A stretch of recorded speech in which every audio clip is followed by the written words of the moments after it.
Okay, so the travel of JR and from the governor's office to higher education, you're saying started with a call from Frank Caprio, the chairman of the board of higher education, correct? Board of Governors of Higher Education. Yeah, right. That's correct. And what did he say? He felt badly about what happened with my the way I was treated and the way the situation was handled upon the reorganization with Ms. Nigerian coming in to take over my position. Were you badly handled?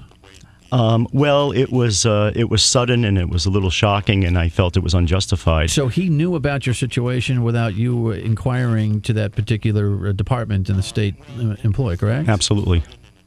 Kind of strange. Word gets around. But consistent with what then subsequently happens. Which is?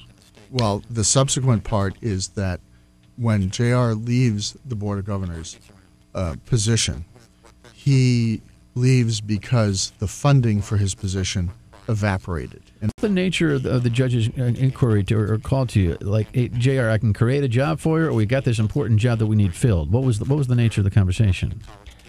Generally, it was there may be an opportunity here at higher ed. We'd like to have you. We think you bring talent with you, and we could use your skills here. And you'd never known him? No, I never met him. I'd never known him. I had never spoken with him. And I thought it was young Frank. And I went along the conversation for a while, thinking that I was talking to Treasurer Caprio. Oh, literally, you were chatting and thinking you were talking to young Frank. Yes, absolutely, yeah. Jeez, and I know this is not comfortable for you, but for God's sake, you have become the distraction that you did not want to become by the very essence of the campaign resignation 24 hours later. Do you get that? Did you get it when you made the decision? Dan, this is my 8th statewide race, the second one that I've managed in Rhode Island.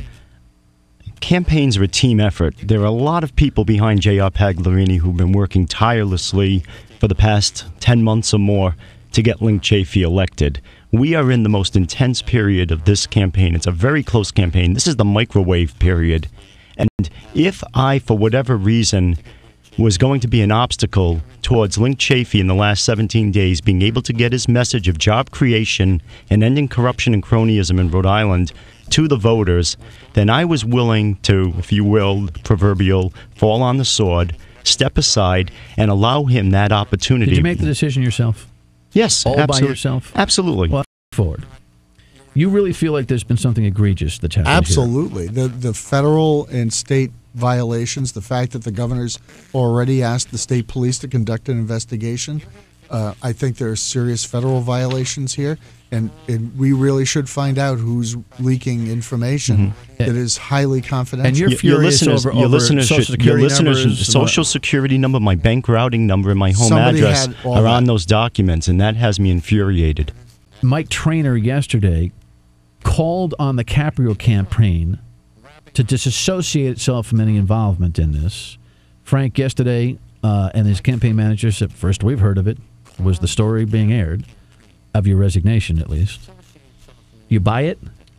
It seems to me that a person who's a manager of a major organization, when there has been an allegation that an individual in that organization may have committed a federal and state crime, their first response should be, I am going to get to the bottom of this. I am going to conduct an investigation. I am going to do everything I can to find out who leaked this information. Someone had to have a motive to sabotage the Chafee campaign or me personally. What do you think the motive was? Well, apparently to embarrass the senator or trip up the senator, try to put the brakes on his campaign. The proof here is not a criminal case in terms of making them go forward. I think they have a managerial responsibility to track down this leak. That's their responsibility because it came from their shop. That's where all the evidence points. Yeah.